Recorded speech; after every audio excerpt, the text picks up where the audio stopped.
Like this video, and if you like it, you get my premium Snapchat.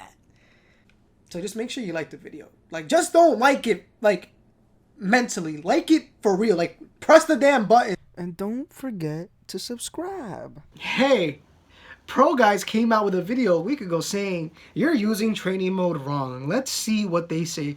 Because, honestly, I hate this training mode. And maybe, just maybe, they're going to tell me things I don't know. This brings us to training mode.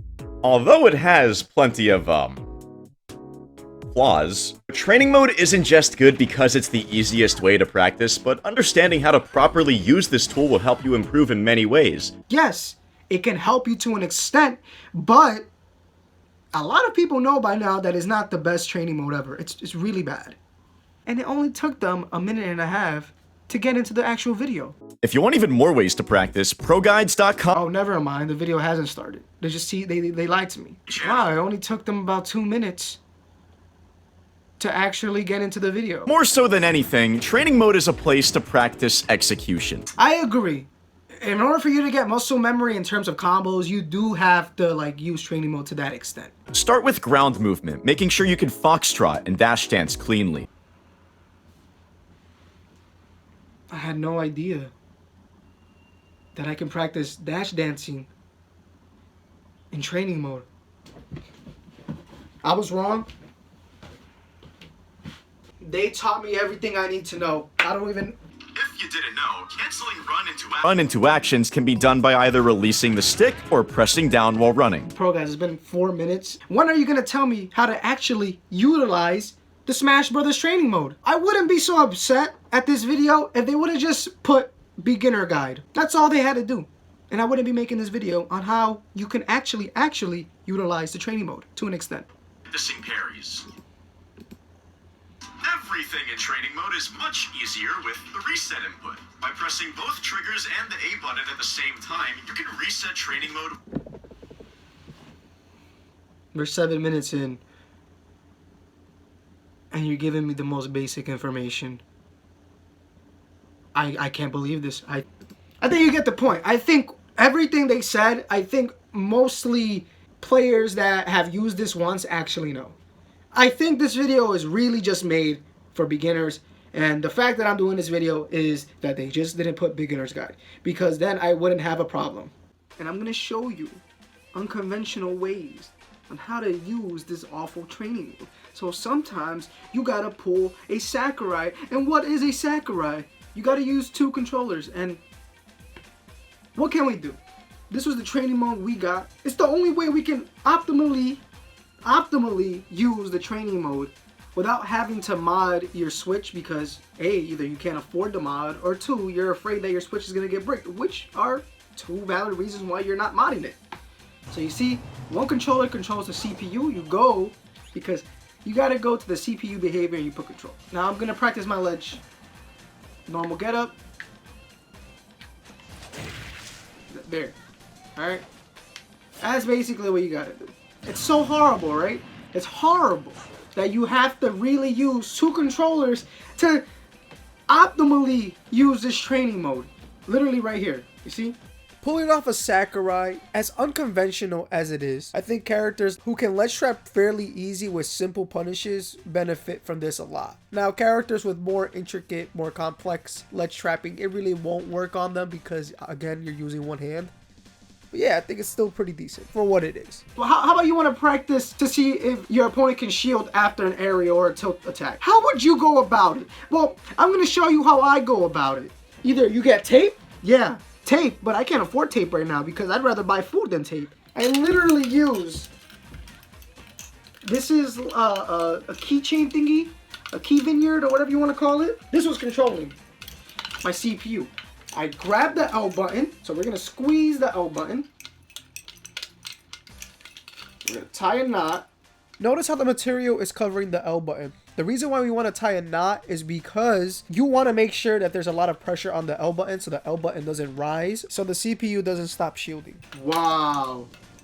This training mode's amazing. As you can see, my character, the CPU, is now holding shield. Ah, Sakurai, you're so amazing. Let me see if there's a shield option.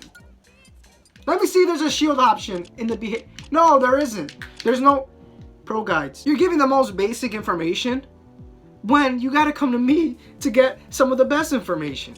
I'm gonna check what's true and what's not true. Break your shield again.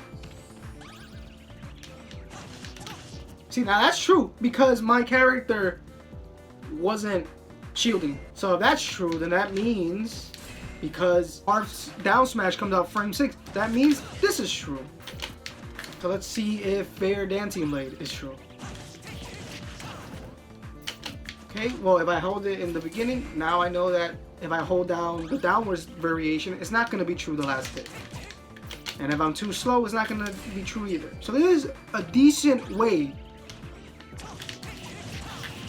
to see if Marth or your character has any low percent combos. So let's see if F smash is true. Nope, it's not true. See, if they hold shield, that'll be a shield trap. But, you know, obviously his shield wasn't full. If you want DI, because the knot that you made is tight enough, you can force your analog stick to certain direction. This forces the character to angle their shield, to DI, and during filming I found out if either the hit stun is high enough or if the character is hit high enough with an aerial, they can tech whatever direction your CPU is DIing in.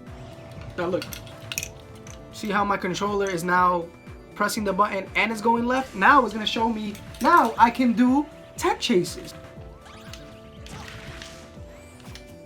Oh, he tagged. Oh. Let's see. Oh, now they're teching when you hit them in the air. Now we learn something new every day.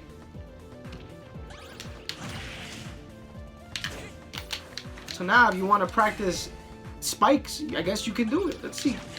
Surprisingly, regardless of how unconventional it is and how unnecessary we have to work hard to make this training mode decent, I do think this is a good way to practice tech chasing. So any character that thrives off tech chases, well, you're gonna have a pretty good time using this tech that I'm showing you right now. Also, to an extent, yes, this does help you with DI also, because if you're forcing your analog stick upwards left, then that's where your character is going to DI if you hit him in the air. Now, I'm going to Mario to show you that everyone can actually do this. So yeah, enjoy. Let's do back air down tilt. That's not going to be true, right? So if you have anything that resembles a key vineyard or whatever you call that, this is a great way to optimize your crappy training mode in Smash. I'm gonna jump in again really quick. It doesn't have to be one of those little keychain things I have. I've also used a very thin dog leash. Anything that's cloth material and that you can tighten up fairly easy, it's gonna just work for you. It doesn't necessarily have to be a keychain thingy. But I don't know anything about Mario. See, that's true. Let's move the stick up now. Now he is holding it up. Can I shield poke? Yeah, I can shield poke. But let me see if I get a tipper shoe. Yeah, I can shield poke now. You see, it's good for shield poking. So now somebody's holding up. Now you know. Somebody's holding up. Now you know that you can shield poke with down tilt. But now what about people who are holding down? Let's hold down. Let's hold down, Mario. Remember, I'm using the knot and you have to tie it up really good. I'm using the knot now. Now he's holding it down. Can I fair? Oh, no, he's not holding down no more. Alright, he's holding down now. Yeah, now I'm shield poking. Now we're at the end of the video, and I went over 4 things and how you could practice them. You could pull out the Sakurai and practice ledge trapping, simple ledge trapping, and with the method with the cloth, tying it over the L button, forcing the analog stick in a direction, you could practice tech chases, you could practice DI, you could practice shield poking, and you can also see whether your low percent combos are true or not. The only thing we can't do is forcing the CPU to air dodge as soon as possible. I wish we could have, because then this would have actually been pretty good.